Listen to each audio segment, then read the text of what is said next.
এবার যেভাবে BPL spot fixing এর অভিযোগ উঠে আসতেছে, যা এর আগে বিপিএল চলাকালীন সময়ে আসে নাই। বিপিএল শুরু হওয়ার আগে শুনছিলাম বিসিবি সবাই বলছিল এবার অন্যরকম এক বিপিএল হবে, বাকি সব বিপিএল থেকে এবারের বিপিএল হবে আলাদা।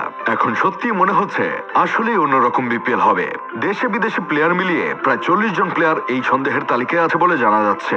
যেখানে বিপিএল সংশ্লিষ্টরা মানুষকে ভালো বিপিএল দেওয়ার আশ্বাস দিয়ে ফতে আলী খানকে 4 কোটি টাকা দিয়ে কনসার্ট আয়োজন করেন, সেখানে এই বিপিএল এর থেকে আর কি আশা করা যেতে পারে? এখানেই তো বিপিএল এর ভাবমূর্তি নষ্ট হয়ে গেছে। তামিম ইকবাল তো বলছিল বিপিএল উন্নত করতে চাইলে কনসার্টের পিছনে টাকা নষ্ট না করে খেলার মধ্যে টাকা খরচ করতে হবে। আসলে কনসার্ট করে কোনো লাভ নাই। এবারের বিপিএল এ বোলারদের ওয়াইড আর নো বল দেওয়ার অবস্থা দেখে মানুষ বলে দিচ্ছিল এখানে কোনো না কোনো ভাবে খটকা আছে। এখন অনেক কিছু কথা প্রকাশ্যে চলে আসতেছে। বিসিবি পরিচালক তো বলছে সবকিছু নজরদারিতে আছে। আসলে বিদেশ থেকে বাদশা বুস্টার খেলোয়াড়দের আমদানি করা দেখেই অনেকে বুঝে গেছিল যাদের সাথে আন্তর্জাতিক ক্রিকেটের সাথে 4 বছরের বেশি সময় ধরে কোনো সম্পর্ক নাই, তারাও জায়গা পেয়ে যাচ্ছে এবারে বিপিএল এ। আসলে মাঝে মাঝে মনে হয় বিপিএল আয়োজন হয় বলেই এসব কিছু প্লেয়ার চিনতে পারছি, না হলে তো কখনো এদের নামও জানতে পারতাম না। এবার লেগ সাইড দিয়ে হোয়াইট বল দেওয়ার পরিমাণটা একটু বেশি যাচ্ছে বলে ধারণা করছে গবেষকরা। সিলেট আর চট্টগ্রামের ম্যাচগুলোতে 16টা হোয়াইট বলের মধ্যে 10টাতে বাই 4 রান হয়েছে।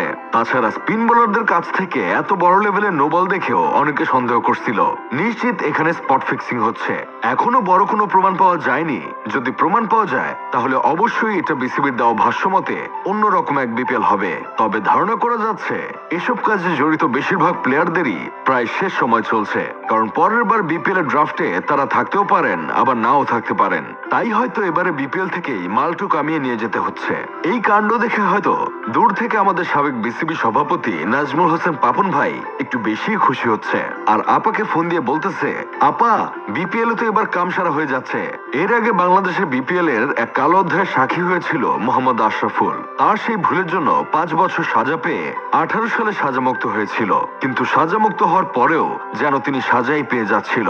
তার জীবনে এমন কালো অধ্যায় না আসলে এতদিনে বাংলা ক্রিকেটের বুকে অনেক ইতিহাসের সাক্ষী তিনি হতে পারতেন। এবার বেশ কিছু মালিকের নামেও এইসব অভিযোগ উঠে এসেছে। অনেকে ধারণা করছে এসব বাচ্চা বুস্টা প্লেয়ার দলে ফেরানোর প্রথম কারণই হচ্ছে এই স্পট ফিক্সিং।